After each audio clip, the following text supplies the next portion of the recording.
डाळ शिजून मध्ये एक गिलास डाळ घ्यायचं. एक गिलास डाळ आहे? मुगाची डाळ. मुगाची डाळ घ्यायचं, त्याला शिजवायचं.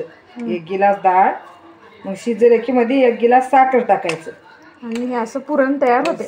पुरण घडसून तयार करायचं त्याला. मग तयार केलं की त्याला पीठ चुरून घ्यायचं गव्हाचं. असं चुरायचं, तेल लावून मऊ करायचं. असं मग करून फळं करायचं. ह्याचे पहिले फळं म्हणत घेत, हे दिवे म्हणत घेत पहिले, आता फळं. मग असं आता हे पीठ घ्यायचं कसं असं मऊ करायचं. ह्याला चांगलं चिरू देणं आणि घोटायचं असं असं. मग कसं करायचं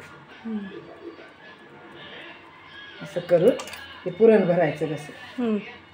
असं तो भर मी करालो.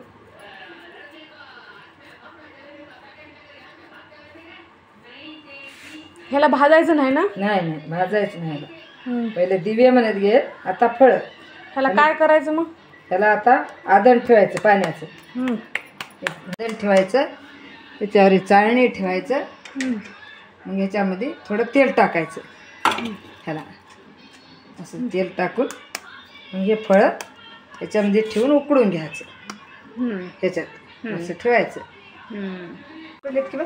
नाही ऐकला ना तुम्ही? हे माझ्या आईची रेसिपी आहे. हे पुरणातले फळं वगैरे ही आईने सगळे व्यवस्थित सांगितले आहे तुम्हाला. बघा हे कसे बनवायचे काय नाही ते. ह्याला उकडून घेतात आणि हे अशी उकडलेली फळं मस्त लागतात. आणि हे रस किंवा तुपासोबत सुद्धा खातात, खूप छान लागतात. तुम्हाला जर ही रेसिपी आवडली असेल तर नक्की लाईक आणि शेअर करा आणि सबस्क्राईब करा माझ्या चॅनलला. हे माझ्या आईचा आवाज आहे. ती सांगत होती की कशी रेसिपी वगैरे काय बनवायचे ते मी बोलतो म्हणत होती, म्हणून मी तिचा आवाज रेकॉर्ड केला. तुम्हाला जर आवडलं तर चॅनलला माझ्या सबस्क्राईब करा. Thank you so much.